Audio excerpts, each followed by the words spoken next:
You guys probably all remember the SCAR project with the SOCOM boys back in the early 2000s. You know, obviously it produced the 16S SCAR by FN, but it produced a lot of other firearms that were in that competition and some that were actually pretty far up there in the competition. Whatever happened to those weapons? We wondered the same thing. Of course, most people remember the SCAR that came out of that project, mainly because it won. It had a lot of things that the military liked, more notably the fact that so many components of this thing could be changed out in its modular design that it was put into. So this won out, even though it didn't last very long. The 16 didn't. They moved on to that 17 SCAR pretty quick, and that was actually proved to be a pretty popular weapon in itself. But the one rifle that came out of that project that I'm probably the most excited about was the 6940 by Colt. This was pretty much based off of the 6920, but the most unique thing, and not the only, but the most unique thing, was the monolithic rail system that it had on it that connected the upper receiver to the handguard. This is all one piece. Now, I say one piece, the bottom of it actually can be removed to put on a grenade launcher or something like that. It's a pretty easy on-off function as far as removing the thing. But for all intents and purposes and the way this thing is marketed, it is a fully monolithic upper receiver design. Now you may recognize this from one of my way older videos, the 308 Big Brother. This is the 901 by Colt. It has a lot of the same features on it, same type of handguard, the same type of monolithic one-piece handguard. It's got the flip-up sights that were also reminiscent on the 6940.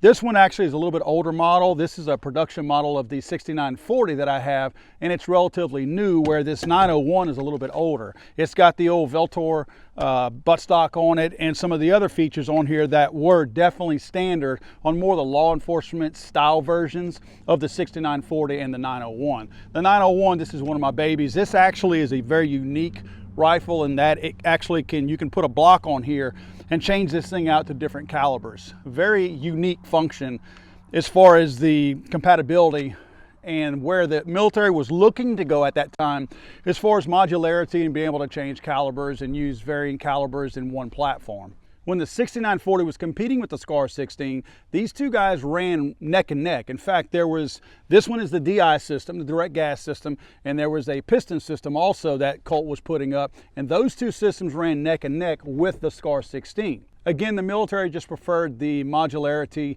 so to speak, of the SCAR 16 by FN, so they went with that instead of the Colt 6940. The 6940 is going to have a lot of the same features that you're going to find on the 6920 by Colt. Obviously, the lower receiver is pretty much the same. The barrel system is definitely the same. They did invent this different type of flip up or flip down, whatever you want to call it, sight system for the front.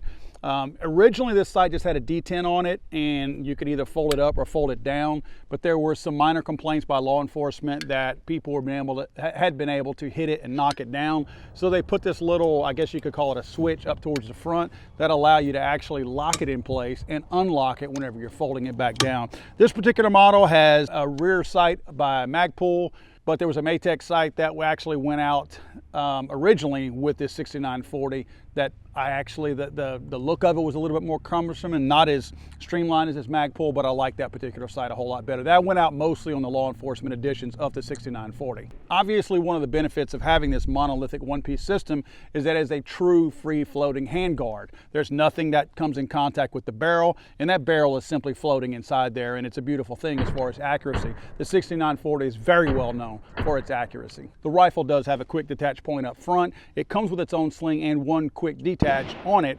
That's a pretty nice touch. You're going to notice that the scary bayonet lug on the front is going to be something that may turn a few of you off, because it is a bit intimidating to own a firearm with a lug like that on there. I mean, sometimes I just have to block it out to keep me from feeling a little bit an aggressive energy from the firearm itself as I'm going to shoot it. But nevertheless, it's something that I can look past, and this has become quickly one of my favorite rifles, along with my 901, of course. Now, I don't suspect there's going to be a lot of these out there. Guys, we're in February of 2021, and as you well know, we are in the middle of the great ammo and firearm apocalypse of more modern times. And my guess is, and I don't know this for a fact, but Colt probably had some components laying around, because right now components for rifles are a little bit hard to come by. So this rifle has not been on the market for quite some time. I haven't laid my eyes on one in many years.